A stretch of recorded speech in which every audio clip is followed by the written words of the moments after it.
And I recognize the gentleman from Maryland. Thank you, Mr. Chairman, and I yield myself such time as I may consume. I want to first thank Representative Andrews for introducing the Improve Act, H.R. 5013, and to Chairman Skelton for all of their hard work on this legislation and really steadfast support of our armed services. My amendment will help businesses that are in the vicinity of defense installations, especially small minority and women-owned businesses and veteran-owned businesses, access defense contracting opportunities. I've heard the frustration of my constituent small businesses that are unable to access the complex system of defense acquisition and procurement. For example, one company located just across from Andrews Air Force Base in Camp Springs, Maryland, in my congressional district, has repeatedly attempted to access on-base business opportunities. This company has the capacity, as indicated by contracts they have with other government entities, but they've been stymied on every attempt at Andrews. With this amendment, this company will receive the technical assistance necessary to compete. In my conversations with the base leadership at Andrews, and I want to thank them for their hard work, I hear their desire to work with the surrounding community and the businesses in it.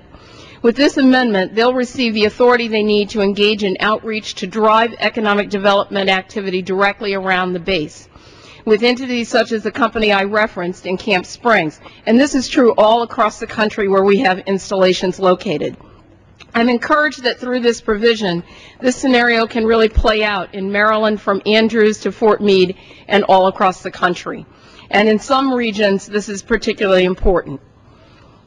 The provision will help business communities around the defense installations by directing them, including the businesses which are oftentimes right along the fence line, but just left outside the contracting opportunity.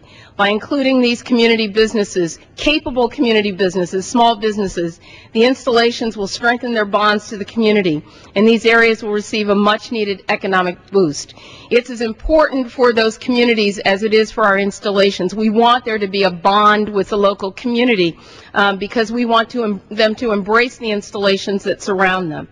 In the 4th Congressional District of Maryland, I have so many competent and capable businesses that provide products and services that could really be used by the Department of Defense. But due to a lack of knowledge and a lack of communication and a lack of outreach, these companies often don't even hear about the opportunities until it's way too late.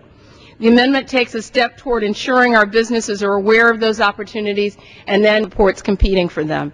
This amendment is a powerful tool for the Defense Department to use to be more inclusive of our businesses, and that all too often watch competitors from other states, regions, and sometimes even other nations receive contracting opportunities right in those communities. And with that, I reserve the balance of my time. Let me just conclude, and I thank you, Mr. Andrews, for your comments, because it's so true. But as a nation, we've already seen the beginnings of an economic recovery, what looks to be a strong economic recovery. But we need to make sure that our constituents and that communities and businesses throughout this country, especially the ones that are located in proximity and vicinity to defense installations, also enjoy the benefits of this economic recovery. And so it is true. It's my goal that with this amendment, no more of my constituents will drive by an on-base construction job and look at that job in progress or see a delivery truck going into that base and through the gates of the installation and say to themselves, I wish I knew how to get business with the Defense Department.